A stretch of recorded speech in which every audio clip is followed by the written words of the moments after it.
Yo, what up guys, old school Daniel, and in this video I'm going to teach you exactly how to create that 35mm film effect with your bodybuilding pictures or pictures in general. Alright, so with that being said, let's go ahead and dive right in.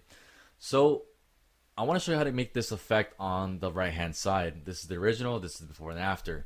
So a lot of people, I've been getting a lot of comments from you guys, a lot of love that you guys love this style, and I really appreciate your support. So I want to share with you how to create this style. So to start this video off, it's funny because people actually think that this picture was taken on a film camera, when in reality it wasn't. It was taken on a DSLR, a Nikon D3200 with a Sony Sigma 1.4 35mm lens. That is a really good lens. If you don't know anything about photography, it's a great lens. Disclaimer about this video is that the settings that this picture was taken on are absolute trash. ISO 3200, that's why there's so much noise. F-stop f16, I think it was just it's too much, and 4,000 of a second shutter speed. And these are this is my first attempt to create a tutorial video, and this is the only disclaimer because the way these settings are taken is going to affect the picture and how you edit them on your computer. All right, so I'll explain more in the video, but with that being said, let's go ahead and dive right in. So here we go. The first step I like to do is, let me reset the picture real quick. So let's reset it, and let's start off with this. So what I like to do is I like to start off with the detail. Now, when you look at a picture from like a film camera, you know, they're not as sharp as our cameras today. You know, people love the Sony A6500, which is a great camera. It's got incredible sharpness, quality, and stuff like that. But if you want to create that 35mm film effect, the pictures aren't so crisp as you think they would be. So in that case, we have to turn down the sharpness, and you'll see before and after right here. The picture now, it looks like we just took away some of the noise. Like I said, this is the disclaimer because the way the settings were taken on this picture, so that might affect it. But in your case, if you took the picture with better settings, it will have a different effect, and I think it will create more blur, which is exactly what we're trying to create. And we're going to enhance this blur even more, and I'll show you exactly how I do it. So I'm going to take the noise reduction, and what it's going to do is going to take away some of the grain. But we're taking away the grain, but we're going to add it later on because it is important to the picture, the grain.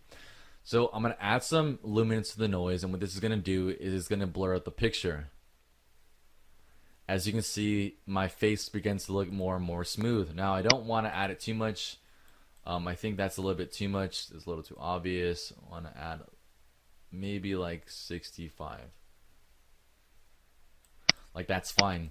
And you could tell like a big difference right away that, you know, this guy on the right, on the left, looks a lot more ripped because of the sharpness. And we took that away. We want that sort of a smooth look because, you know, that's what we're going for right now. But we're going to add the grain right now.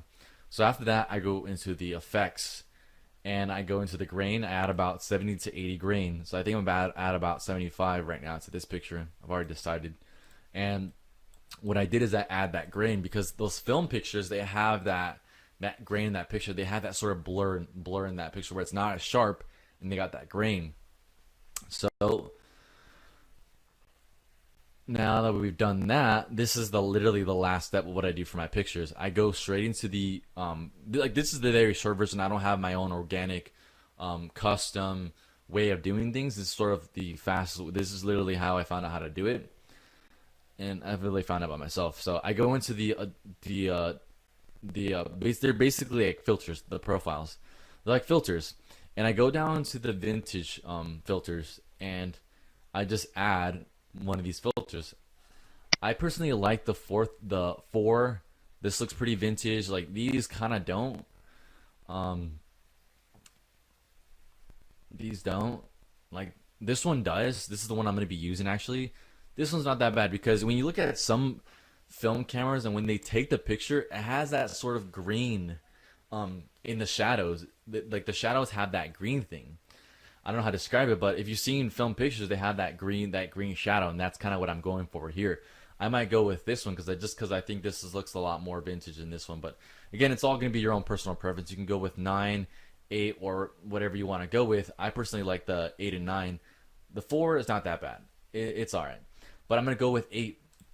And literally, guys, that is all I freaking do to my pictures, and that creates that sort of 35 millimeter effect. I might even add a little bit more blur just to make it, because like when I post a picture, I want someone to see that, oh wow, this looks like it must have been taken on a film camera. So I want it to be very obvious. So I'm gonna add a little bit more noise reduction. So add a little more blur. And that way, you know, let's compare the both. Now we see that, you know, the picture's not as sharp. It's a lot more grainy. But what I want is that when someone first sees the picture, they automatically think, wow, this is probably taken on a film camera. That is so cool. When in reality, it was taken on a digital camera, DSLR. So, you know, I want to make it very obvious. I don't want people to have to zoom into the picture and be like, wow, that doesn't look like it was taken on a film camera. I want it to be very obvious from the start, when they first see the picture. That's why I do it this way. So that is literally pretty much all I do. Again, I will be creating a updated tutorial in the future when I have a chance. I'm going to be taking more pictures with a better settings, most likely a 100, 200 ISO, 100 to 100 of a shutter speed, and maybe like an f8 to 12 f-stop. And it's going to look so much better. The tutorial is going to be a lot different because I don't think these settings, the way I edited this picture, only works for this picture. But again, you can play around with it and see how it works for your picture. I think it'll work, but if not, guys, drop a comment if you guys have any questions.